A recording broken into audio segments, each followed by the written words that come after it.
Tehran is on edge. According to multiple sources, Iran's supreme leader, Ayatollah Ali Khamenei, has gone underground, literally.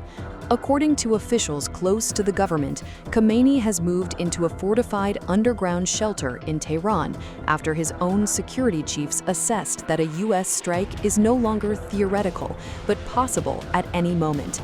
The facility is described as a hardened tunnel complex built for wartime survival. For a regime that projects absolute control, this move signals something far more alarming: fear at the very top. According to Iran International, the day-to-day control of the Supreme Leader's office has now been handed to his son, Masoud Khamenei. He is reportedly acting as the main conduit between the leader and Iran's executive branches. When a system built on strength and permanence shifts authority in this way, it reflects deep concern about survival. Analysts say leaders do not disappear underground unless they believe the ceiling above them may soon collapse, politically or militarily. Those fears are unfolding as Washington sends unmistakable signals. President Donald Trump has confirmed that a U.S. armada is moving toward Iran, warning Tehran over the killing of protesters and any restart of its nuclear program. You know, we have a lot of ships going that direction, just in case. We have a big flotilla going in that direction. And we'll see what happens. Well, we think we have a big force going toward Iran. I'd rather not see anything happen, but we're watching them very closely. I saw 837 hangings on Thursday. If they would have been dead, every one of them would have been hung. This is like from 1,000 years ago. This is an ancient culture. Very smart people, by the way. The aircraft carrier USS Abraham Lincoln and 3 destroyers have left the South China Sea and are now operating in the Indian Ocean, bringing nearly 5,700 additional U.S. personnel into the region.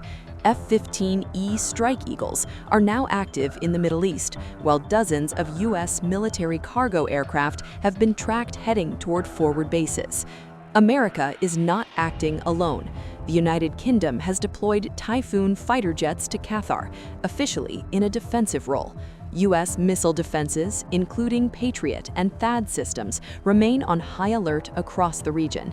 This posture mirrors the military buildup that preceded last year's U.S. strikes on Iranian nuclear facilities. Officials insist these moves are deterrent, but deterrence often looks identical to preparation.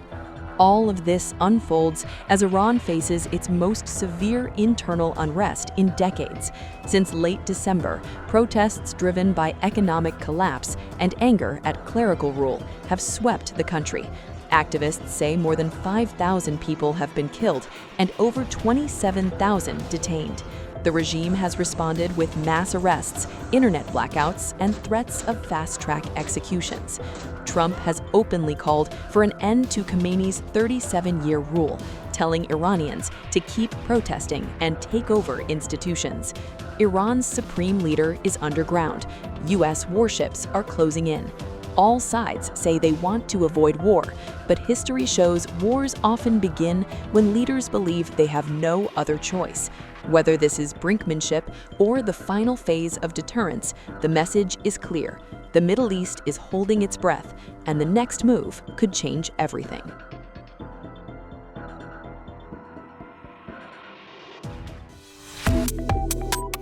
Subscribe to One India and never miss an update.